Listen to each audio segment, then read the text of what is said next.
Hello everyone, welcome to T1 academy. My self Sudheer Kumar. Friends, మనం Indian politics సంబంధించి previous year MCQs discuss చేస్తున్నాం కదా. So ఈరోజు మరికొన్ని ఎంసీక్యూస్ చూద్దాం. సో ఫస్ట్ క్వశ్చన్ వచ్చేసి, భారత రాష్ట్రపతికి ఏ రాజ్యాంగ ప్రకరణ ప్రకారం క్షమాభిక్ష అధికారాలు సంక్రమించాయి అని అడుగుతున్నాడు. మెయిన్గా ప్రెసిడెంట్కి పార్డన్ పవర్స్ ఉంటాయి, క్షమాభిక్ష కల్పించే అధికారాలు. సో అవి ఏ ఆర్టికల్లో పొందుపరిచారు అని అడుగుతున్నాడు. సో ఫస్ట్ ఆప్షన్ వచ్చేసి ఆర్టికల్ 72, సెకండ్ ఆప్షన్ వచ్చేసి ఆర్టికల్ 73, థర్డ్ ఆప్షన్ వచ్చేసి ఆర్టికల్ 74, ఫోర్త్ ఆప్షన్ వచ్చేసి ఆర్టికల్ 75. ఫ్రెండ్స్, మనకి సెంట్రల్లో వచ్చేసి రాష్ట్రపతికి, అలాగే స్టేట్లో వచ్చేసి గవర్నర్కి ఏంటి క్షమాభిక్ష అధికారాలు అనేటివి ఉంటాయన్నమాట. ఒక వ్యక్తికి శిక్షను తగ్గించడం కానీ, శిక్షను పూర్తిగా తీసివేయడం కానీ, అలాంటి క్షమాభిక్ష అధికారాలు అనేటివి రాష్ట్రపతికి సెంట్రల్లో, అలాగే స్టేట్లో గవర్నర్కి కల్పించబడ్డాయి. సో ఇవి ఏ ఆర్టికల్లో అంటే, సెంట్రల్లో మెయిన్గా రాష్ట్రపతికి వచ్చేసి ఆర్టికల్ 72 ఏదైతే ఉందో, ఆర్టికల్ 72 ప్రకారం రాష్ట్రపతి ఒక శిక్ష విధించిన వ్యక్తికి ఏ విధంగా ఈ క్షమాభిక్ష అధికారం బేస్ చేసుకొని, క్షమాభిక్ష అధికారాలను బేస్ చేసుకొని ఆ వ్యక్తికి శిక్షను తగ్గించడం జరుగుతుంది అన్నమాట. సో దాని గురించి ఒకసారి డీటెయిల్గా తెలుసుకున్నట్లయితే, మెయిన్గా ఆర్టికల్ 72 ప్రకారం సెంట్రల్లో అయితే రాష్ట్రపతి పార్డనింగ్ పవర్స్ ఉంటాయి, క్షమాభిక్ష అధికారాలు. సో అవేంటి, పార్డన్స్ కానీ, రిప్రైస్ కానీ, రిస్పైట్ కానీ, రెమిషన్ కానీ, అలాగే పనిష్మెంట్ని తగ్గించడం కానీ, ఇవన్నీ కూడా చేస్తారు. సో అలాగే గవర్నర్కి, మనం ఇందాక చెప్పుకున్నట్టుగా గవర్నర్కి స్టేట్లో కూడా ఉంటాయి కదా. సో అది ఏ ఆర్టికల్ ప్రకారం, ఆర్టికల్ 161 ప్రకారం, కాన్స్టిట్యూషన్లో ఉన్నటువంటి, రాజ్యాంగంలో ఉన్నటువంటి అధికరణం 161 ప్రకారము గవర్నర్ క్షమాభిక్ష అధికారాలు ఉంటాయన్నమాట. సో మెయిన్గా ఏంటి అంటే, ఇక్కడ మనం గమనించాల్సింది ఏంది అంటే, ఇక్కడ ఏంటి, గవర్నర్కి ప్రెసిడెంట్ గల ఉన్నటువంటి క్షమాభిక్ష అధికారాల్లో 2 తేడాలు ఉంటాయి. సో ఆ 2 తేడాలు ఏంటి అంటే, గవర్నర్తో పోల్చినప్పుడు రాష్ట్రపతికి కొన్ని అధికారాలు ఎక్కువగా ఉంటాయన్నమాట. ఓకే, ఆ అధికారాలు ఏంటి అంటే, కోర్టు మార్షల్ అంటే ఏదైతే మిలిటరీ, నేవీ అలాగే ఇవి ఉంటాయి కదా, ఆ కోర్టు మార్షల్ ద్వారా విధించినటువంటి శిక్షలకు కూడా క్షమాభిక్ష ప్రసాదించే అధికారము రాష్ట్రపతికి ఉంటుంది, కానీ గవర్నర్కు ఉండదు. అలాగే డెత్ సెంటెన్స్ అంటే ఉరిశిక్ష విధించినప్పుడు కూడా క్షమాభిక్ష ప్రసాదించే అధికారము రాష్ట్రపతికి మాత్రమే ఉంటుంది. ఇది క్లియర్ చూడండి, క్షమాభిక్ష అధికారం ఉన్నప్పటికీ గవర్నర్కి, కాకపోతే డెత్ సెంటెన్స్ ఏదైతే ఉంటుందో, ఉరిశిక్ష విధించినటువంటి శిక్ష ఏదైతే ఉంటుందో, ఆ సందర్భంలో కూడా కేవలం క్షమాభిక్ష అధికారం రాష్ట్రపతికి మాత్రమే ఉంటుంది. అంటే హైకోర్టు కూడా ఉరిశిక్ష విధించినప్పటికీ కూడా ఆ ఉరిశిక్షకు సంబంధించినటువంటి క్షమాభిక్ష అధికారం రాష్ట్రపతికి మాత్రమే ఉంటుంది, గవర్నర్కి ఉండదు. సో చాలా జాగ్రత్తగా, ఈ 2 డిఫరెన్స్ అనేది చాలా ఇంపార్టెంట్. ఓకే, సో మెయిన్గా క్షమాభిక్ష అధికారాలలో కొన్ని ఉన్నాయి కదా. సో పార్డన్ అంటే ఏం లేదండి, బోత్ సెంటెన్స్ అండ్ కన్విక్షన్ ఏదైతే ఉంటుందో, పూర్తిగా శిక్ష అనేది మొత్తం పూర్తిగా తీసివేయడం అన్నమాట. ఓకే, అలాగే కమ్యూటేషన్ అంటే సబ్స్టిట్యూషన్ చేస్తారు. అంటే ఇప్పుడు సపోజ్ ఉరిశిక్ష పడింది, అదే వ్యక్తిని ఏం చేస్తారు, ఉరిశిక్ష పడిన వ్యక్తికి యావజ్జీవ కారాగార శిక్షనో, కఠినంగా ఉన్నటువంటి శిక్షనో ఇంక వేరే శిక్షకు అమలు పరుస్తారన్నమాట. ఆ విధంగా క్షమాభిక్ష ప్రసాదించవచ్చు. లేదు రెమిషన్ అంటే ఇప్పుడు ఏం లేదండి, యావజ్జీవ కారాగార శిక్ష పడినట్లయితే ఆ వ్యక్తికి అదే యావజ్జీవ కారాగార జైలు శిక్షనే ఉంటుంది, కాకపోతే దాని డ్యూరేషన్ తగ్గుతుంది అన్నమాట. Reducing the period of the sentence అంటే యావజ్జీవ కారాగార శిక్ష నుంచి 7 సంవత్సరాలకు తగ్గించడము, ఇలాంటివి చేస్తూ ఉంటారన్నమాట. రెస్పైట్ అంటే awarding lesser sentence in place of originally awarded. అంటే ఏం లేదండి, మెయిన్గా గర్భిణీ స్త్రీలు వీళ్ళు ఉంటారు కదా, వీళ్ళకి ఏంటి అంటే ఏదైతే శిక్ష విధిస్తారో దానికి బదులుగా దానికి తగ్గట్టుగా కొద్దిగా ఇంకో తక్కువ శిక్ష ఉన్నటువంటి సెంటెన్స్ ఇస్తారు. సో రిప్రీవ్ అంటే stay the execution of a sentence. అంటే ఇప్పుడు సపోజ్ మనకు ఉరిశిక్ష పడినప్పుడు ఏం జరుగుతుంది, ఉరిశిక్ష సపోజ్ పలానా డేట్ రోజున అంటాము, కానీ కాదు, అది పోస్ట్పోన్ చేయడం జరుగుతుంది అనమాట. సో ఆ విధంగా రెడ్యూస్ అవుతుంది తప్ప శిక్ష అనేది ఖచ్చితంగా ఏ శిక్ష అయితే అమలు పరుస్తారో ఆ శిక్ష అనేది ఖచ్చితంగా అమలు చేయాల్సిందే, కాకపోతే పోస్ట్పోన్ అవుతుంది అంతే. సో ఈ విధంగా మనకి క్షమాభిక్ష అధికారాలు అనేవి ఉన్నాయి. సో నెక్స్ట్ క్వశ్చన్ కనుక చూసుకున్నట్లయితే సెల్వి వర్సెస్ కర్ణాటక ప్రభుత్వం, Selvi versus government of Karnataka అనే ప్రముఖ తీర్పు కింది వాటిలో ఏ అంశానికి సంబంధించింది? ఓకే, సెల్వి వర్సెస్ కర్ణాటక ప్రభుత్వం అనే ఒక కేసు ఉంది. ఆ కేసుకు సంబంధించి ఒక తీర్పు వచ్చింది, ల్యాండ్ మార్క్ జడ్జ్మెంట్ వచ్చింది. అది దేనికి సంబంధించింది అని అడుగుతున్నాడు. సో నార్కో విశ్లేషణ పరీక్షలు ఫస్ట్ ఆప్షన్ వచ్చేసి, సెకండ్ ఆప్షన్ వచ్చేసి ఎన్కౌంటర్ హత్యలు, థర్డ్ ఆప్షన్ వచ్చేసి మరణశిక్ష, ఫోర్త్ ఆప్షన్ వచ్చేసి అరెస్ట్ అయిన వ్యక్తులకు బేడీలు వేయడం. ఫ్రెండ్స్, మనకి సెల్వి వర్సెస్ కర్ణాటక గవర్నమెంట్ ఏదైతే ఉందో ఈ కేసులో ముఖ్యంగా మెయిన్గా వచ్చేసి మనకి నార్కో విశ్లేషణ పరీక్షలు ఆర్టికల్ 20 ప్రకారం నార్కో విశ్లేషణ ఏవైతే ఉన్నాయో ఆ నార్కో విశ్లేషణకు సంబంధించినటువంటి జడ్జిమెంట్ అనేది ఇందులో వస్తుంది అన్నమాట. ఓకే, నెక్స్ట్ క్వశ్చన్ వచ్చేసి రాజ్యసభలోని మొత్తం సభ్యుల్లో ఎంతమంది నామినేటెడ్ సభ్యులు ఉంటారు? ఓకే, ఇది ఇంపార్టెంట్. ఈ మధ్య కూడా కొంత నామినేటెడ్ మెంబర్స్ ఎన్నుకోబడ్డారు, సో ఆ నామినేట్ చేయబడ్డారు. సో దాని గురించి అడుగుతున్నాడు. సో ఫస్ట్ ఆప్షన్ వచ్చేసి 10, సెకండ్ ఆప్షన్ వచ్చేసి 12 మెంబర్సా, థర్డ్ ఆప్షన్ వచ్చేసి 8 మెంబర్సా, ఫోర్త్ ఆప్షన్ వచ్చేసి 2 మెంబర్సా.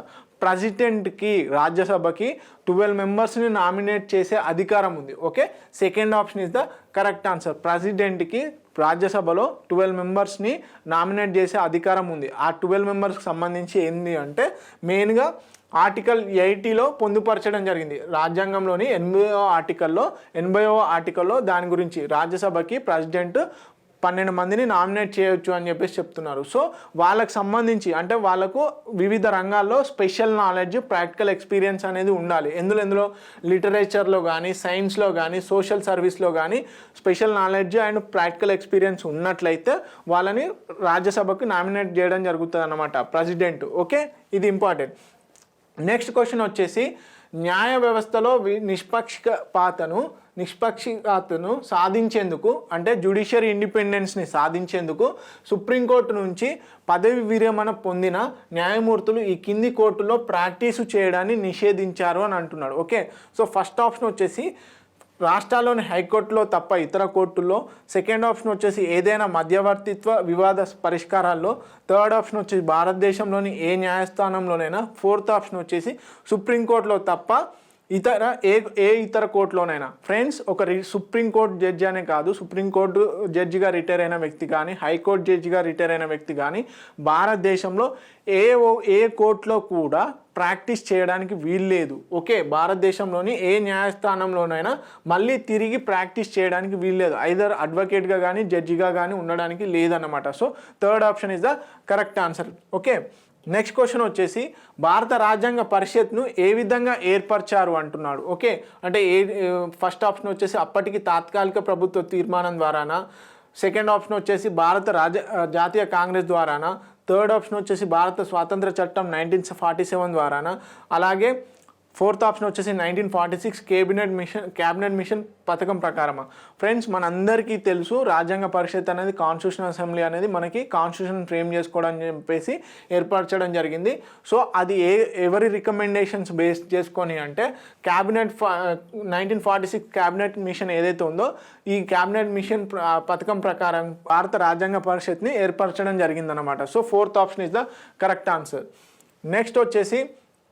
నెక్స్ట్ క్వశ్చన్ వచ్చేసి చట్టం చేసిన నాటికంటే ముందు నుంచి ఆ చట్టాన్ని అమలు చేయడంపై ఉన్న ఒకే ఒక అభివ్యక్త పరిమితి ఏంటి అని అడుగుతున్నాడు. ఓకే, సో ఫస్ట్ ఆప్షన్ వచ్చేసి క్రిమినల్ చట్టాలకు సంబంధించి రాజ్యాంగంలోని ప్రకరణ 20 ద్వారానా, సెకండ్ ఆప్షన్ వచ్చేసి రాజ్యాంగ ప్రకరణ అంటే ఆర్టికల్ 245లో ఉన్న అదనపు ప్రాధికారతన. ఓకే, థర్డ్ వచ్చేసి రాజ్యాంగంలోని ప్రకరణ 368లో ఉన్న రాజ్యాంగ సవరణ ప్రక్రియ ద్వారానా, ఫోర్త్ ఆప్షన్ వచ్చేసి రాజ్యాంగ మౌలిక నిర్మాణ సిద్ధాంతంలోనిదా. ఫ్రెండ్స్, ఇక్కడ చాలా జాగ్రత్తగా గమనించండి, క్వశ్చన్ ప్రాపర్గా రీడ్ చేయాలి. చట్టం చేసిన నాటికి కంటే ముందు నుంచి ఆ చట్టాన్ని అమలు చేయడంపై ఉన్న ఒకే ఒక అభివ్యక్త పరిమితి అంటున్నాడు. ఫ్రెండ్స్, మనకు ఆర్టికల్ 20లో క్లియర్గా మెన్షన్ చేయడం జరిగింది, నో డబుల్ జియోపార్డీ అని చెప్పేసి, నో ఎక్స్పోస్ట్ ఫ్యాక్టోలా గురించే ఈ క్వశ్చన్ అన్నమాట. సో మెయిన్గా ఏంటి అంటే క్రిమినల్ చట్టాలకు సంబంధించి రాజ్యాంగంలోని ప్రకరణ 25 ద్వారా ఏం చేశారు, లిమిటేషన్స్ ఉంచాయి. So first option is the correct answer. ఏంటి ఈ ఆర్టికల్ 20 ఏం ఎక్స్ప్రెస్ చేస్తుంది అంటే అరెస్ట్ అయిన వ్యక్తికి నో ఎక్స్పోస్ట్ ఫ్యాక్టోలా, అంటే ఇంతకుముందు అంటే అరెస్ట్ చేసే టైంకి తనకి ఆల్రెడీ చట్టం అంటే తను చేసిన శిక్షకి ఆల్రెడీ చట్టం ఉండాలి, లేకపోతే తిరిగి మళ్ళీ కొత్తగా చట్టం అతనికి శిక్ష విధించాలన్న ఉద్దేశంతో కొత్తగా చట్టం చేయకూడదు. ఇది ఆర్టికల్ 20లో క్లియర్గా మెన్షన్ చేయడం జరిగింది. Okay, first option is the correct answer.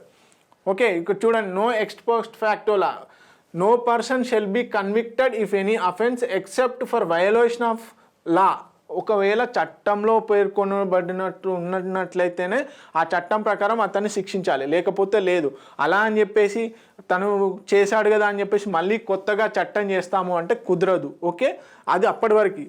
ఒకవేళ తర్వాత చట్టం చేసి తర్వాత ఎవరైనా ఆ శిక్షకు పాల్పడితే వాళ్ళకి ఆ చట్టం అప్లికేబుల్ అవుతుంది. కానీ ఇప్పుడు ప్రజెంట్గా నేను అరెస్ట్ అయ్యానండి, నేను ఒక కేసు కింద అరెస్ట్ అయ్యాను. అరెస్ట్ అయినప్పుడు ఏంది, నాకు ఆ చట్టం పరిధి వరకు మాత్రమే శిక్ష విధించే అధికారం ఉంటుంది. కానీ నా కోసం ప్రత్యేకంగా ఒక కొత్త చట్టం తీసుకురావాల్సిన అవసరం లేదు. ఒకవేళ తీసుకొచ్చినా అది నాకు అప్లికేబుల్ అవ్వదు. కాకపోతే తీసుకొచ్చారు కాబట్టి నా తర్వాత ఎవరైతే ఆ శిక్షకు పాల్పడతారో వాళ్ళకి అప్లికేబుల్ అవుతుంది. ఇది నో ఎక్స్పోస్ట్ ఫ్యాక్టోలా. ఓకే, ఇది చాలా ఇంపార్టెంట్. అలాగే నో డబుల్ జియోపార్డీ, అంటే ఒక వ్యక్తికి ఒకసారి మాత్రమే శిక్ష పడుతుంది తను చేసిన తప్పుకి, 2-3 సార్లు పడదు. ఇది ఓన్లీ క్రిమినల్ కేసెస్లోనే. ఓకే, చాలా జాగ్రత్త. సివిల్ కేసెస్లో, అడ్మినిస్ట్రేటివ్ కేసెస్లో, అలాగే డిపార్ట్మెంట్ కేసెస్లో ఈ లా అనేది ఉండదు, ఈ డబుల్ జియోపార్డీ అనేది అప్లికేబుల్ అవ్వదు. ఓకే, చాలా ఇంపార్టెంట్. అలాగే నో సెల్ఫ్ ఇన్క్రిమినేషన్, అంటే ప్రోద్బలం చేయకూడదు. నువ్వు కేసును అంటే నువ్వు చేసినట్టుగా ఒప్పుకో అని చెప్పేసి ఒప్పించకూడదు అన్నమాట. ఈ 3 కూడా చాలా ఇంపార్టెంట్. ఆర్టికల్ 20లో క్లియర్గా మెన్షన్ చేయడం జరిగింది. ఓకే, నెక్స్ట్ క్వశ్చన్ వచ్చేసి పన్ను విధింపు మందింపు అధికారం. పన్ను విధింపు మందింపు అధికారం ఏంటి అని అడుగుతున్నాడు. ఫస్ట్ ఆప్షన్ వచ్చేసి తప్పనిసరి శాసన అధికారం కాదు. సెకండ్ ఆప్షన్ వచ్చేసి అనుగత శాసనం నిర్మాణ విధి. థర్డ్ ఆప్షన్ వచ్చేసి కార్యనిర్వహణ అధికారం. ఫోర్త్ ఆప్షన్ వచ్చేసి శాసన శాఖకు సంబంధించిన తప్పనిసరి విధి. So fourth option is the correct answer. Okay, పన్ను విధింపు మందింపు అధికారం ఎవరిది అంటే శాసన శాఖకు సంబంధించిన తప్పనిసరి విధి అన్నమాట, కంపల్సరీగా డ్యూటీ అన్నమాట. ఓకే, నెక్స్ట్ క్వశ్చన్ కనుక చూసుకున్నట్లయితే మంత్రిమండలి సమిష్టిగా బాధ్యత ఎవరికి వహిస్తుంది అని అడుగుతున్నాడు. ఓకే, మంత్రిమండలి సమిష్టిగా ఎవరికి బాధ్యత వహిస్తుంది అని అడుగుతున్నాడు. ఫస్ట్ ఆప్షన్ వచ్చేసి లోక్సభకు, సెకండ్ ఆప్షన్ వచ్చేసి రాష్ట్రపతికి, థర్డ్ ఆప్షన్ వచ్చేసి శాసనసభ పక్ష నాయకుడికి, ఫోర్త్ ఆప్షన్ వచ్చేసి ప్రతిపక్ష నాయకుడికి. సో ఫ్రెండ్స్, మనకు ఆల్రెడీ తెలుసు కౌన్సిల్ ఆఫ్ మినిస్టర్స్ని రాష్ట్రపతి నియమిస్తాడు. కాకపోతే రాష్ట్రపతికి ఇండివిజువల్గా రెస్పాన్సిబిలిటీ ఉంటుంది. ఏ మంత్రి అయితే ఉంటాడో ఆ మంత్రి ఇండివిజువల్గా రాష్ట్రపతికి మాత్రమే రెస్పాన్సిబిలిటీగా ఉంటాడు. కానీ సమిష్టిగా దేనికి, లోక్సభకు ఉంటారు. సో ఫస్ట్ ఆప్షన్ ఆర్టికల్ 75(3)లో క్లియర్గా మెన్షన్ చేయడం జరిగింది. ఆర్టికల్ 75 సబ్ క్లాస్ 3లో మెన్షన్ చేయడం జరిగింది. Council of ministers are collectively responsible to the Lok Sabha. Okay, ఒక రకంగా చెప్పాలంటే పార్లమెంట్కి కూడా. ఓకే, కౌన్సిల్ ఆఫ్ చూడండి ఆర్టికల్ 75 సబ్ క్లాస్ 3లో ఏమని చేశారు, council of ministers shall be collectively responsible to the Lok Sabha. అయితే ప్రెసిడెంట్ మాత్రం నియమిస్తాడు కాబట్టి ప్రెసిడెంట్కి అంటే రాష్ట్రపతికి ఇండివిజువల్గా రెస్పాన్సిబిలిటీ ఉంటారన్నమాట, వ్యక్తిగతంగా. సో దీన్ని బట్టి ఏంటి, మెయిన్గా కౌన్సిల్ ఆఫ్ మినిస్టర్స్ కలెక్టివ్గా టుగెదర్గా ఉంటారు, కలిసి మునుగుతారు, కలిసి తేలుతారన్నమాట. కలిసి తేలుతారు, మునిగితే కలిసి మునుగుతారని అర్థం అన్నమాట. Okay, sink together. ఓకే, తర్వాత నెక్స్ట్ క్వశ్చన్ కనుక చూసుకున్నట్లయితే రాష్ట్రపతి ఏ ఆధారంగా క్షమాభిక్ష ప్రసాదించే అధికారాన్ని వినియోగిస్తారు అని చెప్పేసి. ఓకే, ఏ ఆధారంగా అంటే ఎవరి సజెషన్స్ని బేస్ చేసుకొని క్షమాభిక్షను ప్రసాదించే అధికారాన్ని ఉపయోగిస్తారు అని చెప్తున్నాడు. సో ఫస్ట్ ఆప్షన్ వచ్చేసి న్యాయ అభిప్రాయ ఆధారంగాన, సెకండ్ ఆప్షన్ వచ్చేసి తనకు తానుగానా అంటే విచక్షణాధికారంగా, థర్డ్ ఆప్షన్ వచ్చేసి శాసన ఆధారంగాన, ఫోర్త్ ఆప్షన్ వచ్చేసి మంత్రిమండలి సలహా పైన. ఫ్రెండ్స్, మనందరికీ తెలుసు రాష్ట్రపతి మంత్రిమండలి సలహా మేరకు మాత్రమే పనిచేస్తాడని చెప్పేసి. ఓకే, సో దాన్ని బట్టి ఈ క్షమాభిక్షకు సంబంధించి కూడా మంత్రిమండలి సలహా పైన మాత్రమే క్షమాభిక్ష ప్రసాదించే అధికారం ఉంది. అంటే అధికారం క్షమాభిక్ష అధికారం అనేది ఉంది. కాకపోతే మెయిన్గా మంత్రిమండలి ఏదైతే సజెస్ట్ చేస్తుందో దాని ప్రకారంగా ఈ క్షమాభిక్ష అధికారాన్ని వినియోగిస్తాడనమాట. So 4th option is the correct answer. Next question కనుక చూసుకున్నట్లయితే శాసనశాఖ తన శాసనాత్మక అధికార వినియోగంలో చేయరానిది ఏది అని అడుగుతున్నాడు. ఓకే, శాసనశాఖ ఏదైతే ఉంటుందో తనకు సంబంధించి ఏ పని చేయరాదు అని చెప్పేసి అడుగుతున్నాడు. ఫస్ట్ ఆప్షన్ వచ్చేసి వేరే శాసనశాఖ చేసిన చట్టాన్ని తన ప్రదేశానికి వర్తింప చేయడము. సెకండ్ ఆప్షన్ వచ్చేసి ప్రత్యక్షంగా న్యాయ నిర్ణయాలను తిరస్కరించరాదు. అలాగే థర్డ్ వచ్చేసి న్యాయ పరిధిలో లేని శాసనానికి సామర్థ్యం కలిగిన తర్వాత మాన్యత కలిగించొద్దు అంటున్నాడు. ఫోర్త్ ఆప్షన్ వచ్చేసి పూర్వకాలానికి వర్తింప చేసే శాసనం చేయరాదు అంటున్నాడు. ఫ్రెండ్స్, మనందరికీ తెలుసు judiciary must be separate from execution. So మెయిన్గా ఏంటి, మనకు 3 organs, legislative, judiciary and executive. అంటే శాసనశాఖ, కార్యనిర్వాహక శాఖ, అలాగే న్యాయశాఖ, ఈ 3 కూడా కంపల్సరీగా వాటి రోల్స్ అనేటివి ఉంటాయి. సో దీంట్లో భాగంగా ఏదైతే శాఖ ఉంటుందో ఇంకో శాఖ పైన ఎలాంటి అధికారాన్ని అనేది చెలాయించకూడదు. సో దీంట్లో ఏంది, ప్రత్యక్షంగా న్యాయ నిర్ణయాలను తిరస్కరించరాదు. ఓకే, ఏదైతే జ్యుడిషియరీ ఉంటుందో, జ్యుడిషియరీ మెయిన్గా జడ్జిమెంట్స్ ఏవైతే ఇస్తుందో ఆ జడ్జిమెంట్స్ని ప్రత్యక్షంగా తిరస్కరించరాదు అని చెప్పేసి ఉంటుందన్నమాట. So second option is the correct answer. మిగతాయి మాత్రం ఖచ్చితంగా చేసుకోవచ్చు. ఓకే, నెక్స్ట్ క్వశ్చన్ వచ్చేసి రాష్ట్ర గవర్నర్కు సంబంధించి కింది వాటిలో ఏది సరైంది అని అడుగుతున్నాడు. ఓకే, ఫస్ట్ ఆప్షన్ వచ్చేసి పార్లమెంట్లో కానీ శాసన సభలో కానీ సభ్యుడు కావద్దు. అలాగే సెకండ్ ఆప్షన్ వచ్చేసి 30 కంటే ఎక్కువ వయసు ఉండొద్దు అంటున్నాడు, చూడండి. అలాగే థర్డ్ ఆప్షన్ వచ్చేసి భారత పౌరుడు కావద్దు అంటున్నాడు. ఓకే, ఫోర్త్ ఆప్షన్ వచ్చేసి ఇతర లాభదాయక పదవి కలిగి ఉండాలి అంటున్నాడు. సో సంబంధించి కింది వాటిలో ఏది సరైంది అంటున్నాడు. సో మెయిన్గా ఏది సరైంది అని అంటున్నాడు. 35 ఏళ్ళ కంటే వయసు తక్కువ ఉండొద్దా, లేకపోతే భారత పౌరుడు అయి కావద్దా, లేకపోతే ఫోర్త్ ఆప్షన్ వచ్చేసి ఇతర లాభదాయక పదవులు కలిగి ఉండాలా, ఫోర్త్ ఆప్షన్ వచ్చేసి పార్లమెంట్లో కానీ శాసనసభలో కానీ సభ్యుడు కావద్దా. సో ఫ్రెండ్స్, మనకి ఒక గవర్నర్గా ఎన్నుకోవాలి అంటే మనకు కొన్ని క్వాలిఫికేషన్స్ ఉన్నాయి. సో ఆ క్వాలిఫికేషన్స్లో భాగంగా పార్లమెంట్లో కానీ అలాగే శాసనసభలో కానీ మెంబర్ అయి ఉండకూడదు. ఓకే, సో ఫస్ట్ ఆప్షన్ అనేది కరెక్ట్ ఆన్సర్ అవుతుంది. అలాగే మిగతా ఆప్షన్స్ ఒకసారి చూద్దాం. 35 ఏళ్ళ కంటే వయసు ఉండొద్దు, ఎక్కువ వయసు ఉండొద్దు కాదండి, 35 లేదా అంతకంటే ఎక్కువ వయసు ఉండాలి. సో ఈ ఆప్షన్ రాంగ్ అవుతుంది. సో అలాగే భారత పౌరుడు కావద్దు అంటున్నాడు, కాదండి, ఖచ్చితంగా భారతదేశ పౌరుడే ఉండాలి. సో థర్డ్ ఆప్షన్ కూడా రాంగ్.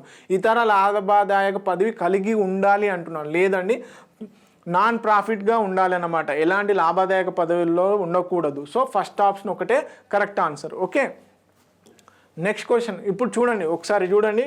ఒక గవర్నర్గా కావాలి అంటే, ఒక వ్యక్తిని గవర్నర్గా నియమించాలి అంటే తనకు కావాల్సిన క్వాలిఫికేషన్స్ ఏంటంటే ఖచ్చితంగా భారతదేశ పౌరుడై ఉండాలి, 35 ఇయర్స్ కనీసం ఉండాలి, లేదా అంతకన్నా ఎక్కువ ఉన్నా పర్వాలేదు, not be a member of the either house of the parliament or house of the state legislature. So ఇది కరెక్ట్ అన్నమాట. Not hold any office of profit, లాభదాయక పోస్టులలో ఎక్కడ కూడా ఉండకూడదు. ఓకే, నెక్స్ట్ క్వశ్చన్ కనుక చూసుకున్నట్లయితే సుప్రీంకోర్టు ఏ వాద్యంలో రాష్ట్రపతి ఆర్డర్ రద్దు చేసిన రాష్ట్ర అసెంబ్లీని పునరుద్ధరించవచ్చని ధృవీకరించింది. సో క్వశ్చన్ జాగ్రత్తగా చదవండి. ఏమంటున్నాడు, సుప్రీంకోర్టు ఏ వాద్యంలో రాష్ట్రపతి ఆర్డర్ రద్దు చేసిన రాష్ట్ర అసెంబ్లీని పునరుద్ధరించవచ్చని ధృవీకరించింది అని అంటున్నాడు. సో ఫస్ట్ ఆప్షన్ వచ్చేసి ఎస్ఆర్ బొమ్మే వర్సెస్ భారత ప్రభుత్వము, సెకండ్ ఆప్షన్ వచ్చేసి రాజస్థాన్ రాష్ట్రం వర్సెస్ భారత ప్రభుత్వము, థర్డ్ ఆప్షన్ వచ్చేసి ADM Jabalpur versus Shukla SS, fourth option వచ్చేసి రాధాకృష్ణ అగర్వాల్ వర్సెస్ బీహార్ రాష్ట్రం. ఫ్రెండ్స్, మనకి ఇక్కడ ఏమంటున్నాడు, ప్రెసిడెన్షియల్ రూల్ వచ్చినప్పుడు ప్రెసిడెంట్ ఏం చేస్తాడు, ఒక రాష్ట్ర అసెంబ్లీని సస్పెండ్ చేసే అధికారం ఉంటుంది. సో ఆ సస్పెన్షన్కి సంబంధించినటువంటి ఏదైతే ప్రెసిడెంట్ రూల్ ఏదైతే ఉంటుందో దాని బిల్ అనేది పార్లమెంట్ అనేది కంపల్సరీగా ఆమోదించి తీరాలి. అప్పుడు కనుక ఆమోదం పొందకపోయిందనుకో ఆటోమేటిక్గా రివోక్ అవుతుంది. ఏది, ఖచ్చితంగా మళ్ళీ రాష్ట్ర అసెంబ్లీ అనేది పునరుద్ధరించబడుతుంది. ఇది ఏ కేసులో పేర్కొనడం జరిగిందంటే ఎస్ఆర్ బొమ్మాయి వర్సెస్ భారత ప్రభుత్వం ఏదైతే ఉందో ఈ కేసులో సుప్రీంకోర్టు క్లియర్ గైడ్లైన్స్ ఇవ్వడం జరిగిందనమాట. ఒకసారి కనుక చూసుకున్నట్లయితే ఆ జడ్జిమెంట్కి సంబంధించినటువంటి important points. Okay, president can only suspend the legislative assembly. అంటే ఏంటి మెయిన్గా ప్రెసిడెంట్ మెయిన్గా ప్రెసిడెంట్ రూల్ అనేది ఇంపోజ్ చేసినాక ప్రెసిడెంట్ ఏం చేస్తాడు, విచక్షణాధికారంగా రాష్ట్ర అసెంబ్లీని రద్దు చేయొచ్చు. రద్దు చేసినప్పుడు కానీ ఒకవేళ ఆ ప్రెసిడెన్షియల్ ఆర్డర్ని ఏం చేయాలి, పార్లమెంట్ అనేది కంపల్సరీగా ఆమోదించాలి. ఆమోదించేంతవరకు ఆ సస్పెండ్ మాత్రమే చేయగలుగుతాడు. గుర్తుపెట్టుకోండి, రద్దు మాత్రం చేయలేడు, సస్పెండ్ మాత్రమే చేయగలుగుతాడు ఆమోదించేంత వరకు. తర్వాత సస్పెండ్ అయినాక కూడా ఒకవేళ ఆమోదం పొందలేదనుకోండి, ఆటోమేటిక్గా suspend legislative assembly gets reactivated. Okay, ఈ జడ్జిమెంట్ అనేది మనకు ఎస్ఆర్ బొమ్మే కేసులో ఇవ్వడం జరిగింది. సో చాలా ఇంపార్టెంట్ ఈ పాయింట్స్, ఒకసారి క్లియర్ కట్గా చదవండి.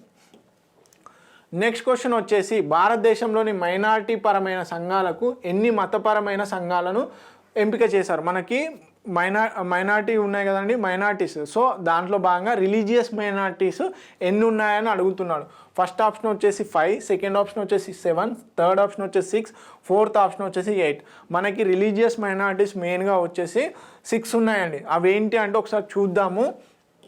మెయిన్గా వచ్చేసి 1993లో first statutory national commission was set up and 5 religious communities. ఏంటి ఫస్ట్ వచ్చేసి ముస్లిమ్స్, క్రిస్టియన్స్, అలాగే సిక్స్, బుద్ధిస్టు, పార్సీస్ ఎవరైతే ఉన్నారో వీళ్ళని మైనారిటీస్గా గుర్తించడం జరిగింది, రిలీజియస్ మైనారిటీస్గా. కానీ రీసెంట్గా 2014లో జైన్స్ని కూడా రిలీజియస్ మైనారిటీస్గా గుర్తించడం జరిగింది. సో దీన్ని బట్టి మనకి ఇప్పుడు ఎన్ని రిలీజియస్ మైనారిటీస్ ఉన్నాయి? 6. ఓకే, మనకి ఏమో ఏ మైనారిటీస్ ఉంటాయి, లింగ్విస్టిక్, అలాగే భాషాపరమైన మైనారిటీస్, అలాగే రిలీజియస్ మైనారిటీస్. సో రిలీజియస్ మైనారిటీస్లో 6 ఉన్నాయి. ఓకే, సో నెక్స్ట్ క్వశ్చన్ కనుక చూసుకున్నట్లయితే, కేంద్ర మంత్రిమండలిలో గరిష్ట సభ్యుల సంఖ్య ఎంత శాతానికి మించరాదు అని అడుగుతున్నాడు. ఓకే, ఫస్ట్ ఆప్షన్ వచ్చేసి లోక్సభలోని మొత్తంలోని 15%, రాజ్యసభలోని మొత్తంలోని 15%, అలాగే మొత్తం పార్లమెంట్ సభ్యుల్లోని 15%, అలాగే ఫోర్త్ ఆప్షన్ వచ్చేసి రాజ్యాంగ చట్టసభలోని 15%. చాలా జాగ్రత్తగా గుర్తుపెట్టుకోండి, ఇక్కడ కన్ఫ్యూజ్ చేయడానికి మంచి ఆప్షన్స్ ఇచ్చాడు. ఇక్కడ ఏమంటున్నాడు, మనకు యాక్చువల్గా ఏంది 91st కాన్స్టిట్యూషనల్ అమెండ్మెంట్ యాక్ట్ ఏదైతే ఉందో దాని ప్రకారం లోక్సభలోని మొత్తం సభ్యుల సంఖ్యకి 15% మించరాదు. So first option is the correct answer. కానీ ఇక్కడ కన్ఫ్యూజ్ చేసే విధంగా ఇంకో ఆప్షన్ ఇచ్చాడు. ఏంటి, మొత్తం పార్లమెంటు సభ్యుల్లోని 15% అంటున్నాడు. సో ఇది చాలా జాగ్రత్త, ఎందుకంటే కొంచెం ఆప్షన్స్ని కూడా ప్రాపర్గా చదవండి. 91 కాన్స్టిట్యూషన్ అమెండ్మెంట్ యాక్ట్లో క్లియర్గా మెన్షన్ చేయడం జరిగింది. ఏమని, లోక్సభలోని మొత్తం సభ్యుల శాతానికి 15% మించరాదు అని చెప్పేసి చెప్పాడు. ఓకే, ఇది first option is the correct answer. Okay, దానికి సంబంధించిన క్లియర్ డాటా ఆల్రెడీ ప్రీవియస్ క్లాసెస్లో డిస్కస్ చేయడం జరిగింది 91 కాన్స్టిట్యూషనల్ అమెండ్మెంట్ యాక్ట్ గురించి.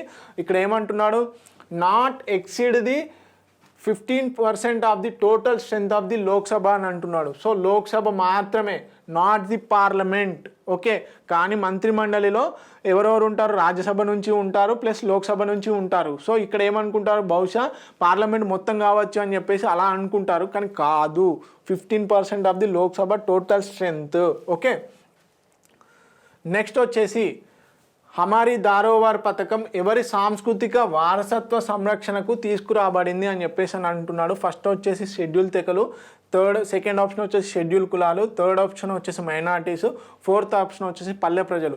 ఫ్రెండ్స్, థర్డ్ ఆప్షన్ మైనారిటీలు ఎవరైతే ఉన్నారో వీరి యొక్క సాంస్కృతిక మరియు వారసత్వ అంటే కల్చరల్ అండ్ హెరిటేజెస్ అని ప్రొటెక్ట్ చేయడం కోసం అని చెప్పేసి ఈ స్కీమ్ను తీసుకురావడం జరిగింది. ఏ స్కీము, హమారీ దారోవార్. ఓకే, దారోహార్, ఇది ఇంపార్టెంట్ అన్నమాట. ఎవరి సంరక్షణార్థం, మైనారిటీల యొక్క కల్చరల్ అండ్ హెరిటేజ్ సంరక్షణ కోసం అని చెప్పేసి. నెక్స్ట్ క్వశ్చన్ కనుక చూసుకున్నట్లయితే, కింది వాటిలో కాగ్ను గురించి తెలియజేసే అధికరణ ఏది అంటున్నాడు. సో ఫస్ట్ ఆప్షన్ వచ్చేసి ఆర్టికల్ 148, సెకండ్ ఆప్షన్ వచ్చేసి ఆర్టికల్ 343, థర్డ్ ఆప్షన్ వచ్చేసి ఆర్టికల్ 166, ఫోర్త్ ఆప్షన్ వచ్చేసి ఆర్టికల్ 248. ఫ్రెండ్స్, మనందరికీ తెలుసు కంప్యూటర్ ఆడిటర్ జనరల్ అనేది పబ్లిక్ పర్స్గా ఉంటుంది. మెయిన్గా ఏనీ ఫైనాన్షియల్ అకౌంట్స్ ఏవైనా ఉన్నా కానీ వాటిని ఆడిట్ చేసే అధికారం కాగ్కు ఉంది. కాబట్టి మెయిన్గా పబ్లిక్ అకౌంట్స్, పబ్లిక్ పర్స్గా పబ్లిక్ మనీ గార్డియన్గా కూడా దీన్ని పేర్కోవడం జరుగుతుంది, కంప్యూటర్ ఆడిటర్ జనరల్ని. సో ఆయనకు సంబంధించినటువంటి ఆర్టికల్ ఏది అంటే ఆర్టికల్ 148లో పేర్కొనడం జరిగిందనమాట. ఓకే, ఒకసారి కనుక చూసుకున్నట్లయితే article 148 broadly deals with the CAG appointment, oath, అలాగే కండిషన్స్ ఆఫ్ సర్వీస్ గురించి ఆర్టికల్ 148లో చెప్పడం జరుగుతుంది. అలాగే article 149 deals with the duties and powers of the comptroller and auditor general. ఇక్కడ చూడండి నేను ఏం చదువుతున్నా, కంపోర్టరల్ అంటున్నాను, చాలా జాగ్రత్త. Article 150 says that the accounts of the union of the states, అంటే యూనియన్ గవర్నమెంట్ యొక్క అకౌంట్స్ అలాగే స్టేట్ గవర్నమెంట్స్ యొక్క అకౌంట్స్ ఆడిట్ చేసే అధికారం ఆర్టికల్ 150 కింద ఇవ్వడం జరిగింది. ఎవరికి? కాకి. ఓకే, ఇది ఇంపార్టెంట్. నెక్స్ట్ క్వశ్చన్ వచ్చేసి ఈ క్రింది ఏ అంశము సుప్రీంకోర్టు యొక్క ప్రారంభ అధికార పరిధిలోనిది అంటున్నాడు. ప్రారంభ అధికార పరిధిలోనిది అంటే ఒరిజినల్ జ్యూరిడిక్షన్ కిందికి ఈ కింద ఇచ్చినటువంటి ఏ అంశము వస్తుంది అని అడుగుతున్నాడు. రాష్ట్రాలకు మరియు పౌరులకు మధ్య జరుగు సివిల్ వివాదాలకు సంబంధించిన అంశాల. సెకండ్ ఆప్షన్ వచ్చేసి రెండు రాష్ట్రాలకు చెందిన పౌరుల వివాదాలకు సంబంధించిన అంశాల. థర్డ్ వచ్చేసి అంతర్రాష్ట్ర నదీ జలాలకు సంబంధించిన వివాదాల. ఫోర్త్ ఆప్షన్ వచ్చేసి రెండు లేదా అంతకంటే ఎక్కువ రాష్ట్రాల మధ్య వివాదాలకు సంబంధించిన అంశాల. ఫ్రెండ్స్, ఒరిజినల్ జ్యూరిడిక్షన్ అనేది మనకు ఆర్టికల్ 131లో పేర్కొనడం జరిగింది. దాంట్లో భాగంగా కేంద్ర ప్రభుత్వం ఒక పక్క మరియు ఇతర రాష్ట్రాలని ఒక పక్క ఉన్నటువంటి వివాదాలు ఏవైతే ఉంటాయో ఆ అంశాలు, ప్లస్ అలాగే ఒక పక్క కేంద్ర ప్రభుత్వము మరియు రెండు లేదా అంతకంటే ఎక్కువ రాష్ట్రాలు, ఇంకో పక్క వచ్చేసి కొన్ని రాష్ట్రాలు ఉన్నటువంటి డిస్ప్యూట్స్ని సాల్వ్ చేసే అది జ్యూరిడిక్షను, ప్లస్ అలాగే రెండు రాష్ట్రాల మధ్య లేదా అంతకంటే ఎక్కువ రాష్ట్రాల మధ్య ఉన్నటువంటి వివాదాలన్నీ పరిష్కరించే అధికారము ఒరిజినల్ జ్యూరిడిక్షన్ కింద ఆర్టికల్ 131 కింద సుప్రీంకోర్టుకి ఇవ్వడం జరిగింది. దాన్ని ప్రారంభ అధికార పరిధి అంటారు. సో రెండు లేదా అంతకంటే ఎక్కువ రాష్ట్రాల మధ్య ఉన్నటువంటి డిస్ప్యూట్స్ అనేవి ఈ అధికారం కింద, ఈ జ్యూరిడిక్షన్ కింద వస్తాయి. So fourth option is the correct answer. Next question కనుక చూసుకున్నట్లయితే 2015 సంవత్సరానికి అక్టోబర్ నెలలో సుప్రీంకోర్టు తీర్పునిచ్చిన భూ సరిహద్దుల వివాదానికి సంబంధించి ఈ క్రింద ఏ న్యాయమూర్తి తీర్పునిచ్చారో అని అడుగుతున్నాడు. ఇది అప్పుడు ఉన్నటువంటి కరెంట్ అఫైర్ అన్నమాట. సో ఈ విధంగా కూడా అడిగే ఛాన్సెస్ ఉంటాయి. సో అందుకే న్యూస్ పేపర్లో ఇలాంటి న్యూస్ కూడా చూస్తూ ఉండండి. సో ఫస్ట్ ఆప్షన్ వచ్చేసి justice J S Khehar. Second option వచ్చేసి justice J Chelameswar. Third option వచ్చేసి justice B Lokur. Fourth option వచ్చేసి జస్టిస్ కురియన్. ఓకే, మెయిన్గా ఎవరండి? జస్టిస్ జే చలమేశ్వర్ గారు భూ సరిహద్దుల వివాదానికి సంబంధించి తీర్పునిచ్చారు. ఇది కరెంట్ అఫైర్, పెద్ద నాట్ మచ్ ఇంపార్టెంట్. ఓకే, కాకపోతే ఇలాంటివి కూడా వస్తూ ఉంటాయి కాబట్టి మీరు కరెంట్ అఫైర్స్ ఈ విధంగా చదవండి. ఓకే, నెక్స్ట్ క్వశ్చన్ వచ్చేసి ఇంటిగ్రేటెడ్ చైల్డ్ డెవలప్మెంట్ సర్వీస్ సంయుక్త బాలబాలికల సేవా పథకం ఈ క్రింద ఇవ్వబడిన ఏ వయసు కలవారికి ఉద్దేశించబడినది అని అంటున్నాడు. ఓకే, ఫస్ట్ ఆప్షన్ వచ్చేసి 2 నుంచి 3 సంవత్సరాలు. సెకండ్ ఆప్షన్ వచ్చేసి 2 నుంచి 0 to 4 years. అలాగే థర్డ్ ఆప్షన్ వచ్చేసి 0 to 5 years. అలాగే ఫోర్త్ ఆప్షన్ వచ్చేసి 0 to 6 years, అంటే 2 నుంచి 6 సంవత్సరాల మధ్యలో ఉన్నటువంటి బాలబాలికలకు అని చెప్పేసి అంటున్నాడు. ఓకే, సో ఎవరికి అండి? 0 to 6 years. Fourth option is the correct answer. Integrated child development scheme ఏదైతే ఉందో ఆ ఇంటిగ్రేటెడ్ చైల్డ్ డెవలప్మెంట్ స్కీమ్ అనేది 0 to 6 years మధ్యలో ఉన్నటువంటి బాలబాలికలకు అప్లికేబుల్ అవుతుంది. ఓకే, ఈ స్కీమ్ను ఎవరండి? Ministry of women and child development వారు అప్లికేబుల్ చేస్తున్నారు. మెయిన్గా ఇది 1975 నుంచి అప్లికేబుల్ అవుతుంది, అంటే అమలు చేస్తున్నారు. మెయిన్గా దీంట్లో భాగంగా 6 సర్వీసెస్ అనేటివి ప్రొవైడ్ చేయడం జరుగుతుంది ఇంటిగ్రేటెడ్ చైల్డ్ డెవలప్మెంట్ స్కీమ్ కింద. Supplementary nutrition, pre school, non formal education, అలాగే న్యూట్రిషన్ అండ్ హెల్త్ ఎడ్యుకేషన్, అలాగే ఇమ్యూనైజేషన్, హెల్త్ చెకప్, ఇవన్నీ కూడా ఈ ఇంటిగ్రేటెడ్ చైల్డ్ డెవలప్మెంట్ స్కీమ్లో భాగం అన్నమాట. నెక్స్ట్ క్వశ్చన్ కనుక చూసుకున్నట్లయితే భారత ప్రభుత్వం ఏ సంవత్సరంలో గిరిజన సంక్షేమ మంత్రిత్వ శాఖను ఏర్పాటు చేసింది? ఫస్ట్ ఆప్షన్ వచ్చేసి 1999, సెకండ్ ఆప్షన్ వచ్చేసి 2001, థర్డ్ ఆప్షన్ వచ్చేసి 1989, ఫోర్త్ ఆప్షన్ వచ్చేసి 1995. ఫ్రెండ్స్, మనకి మినిస్ట్రీ ఆఫ్ ట్రైబల్ వెల్ఫేర్ అనే ఉంది కదా, ఆ మినిస్ట్రీ ఆఫ్ ట్రైబల్ వెల్ఫేర్ని ఏ సంవత్సరంలో నుంచి ప్రారంభించారు అని అడుగుతున్నాడు. So 1999 ministry of tribal welfare అనేది 1999 నుంచి వర్కింగ్లో ఉందన్నమాట. Okay, first option is the correct answer. ఇదండి ఇండియన్ పాలిటిక్స్ సంబంధించినటువంటి ప్రీవియస్ ఇయర్ ఎంసీక్యూస్. సో ఇలానే మిగతా ఎంసీక్యూస్ కూడా క్లియర్గా డిస్కస్ చేయడం జరుగుతుంది. So please watch T1 academy. Thank you so much.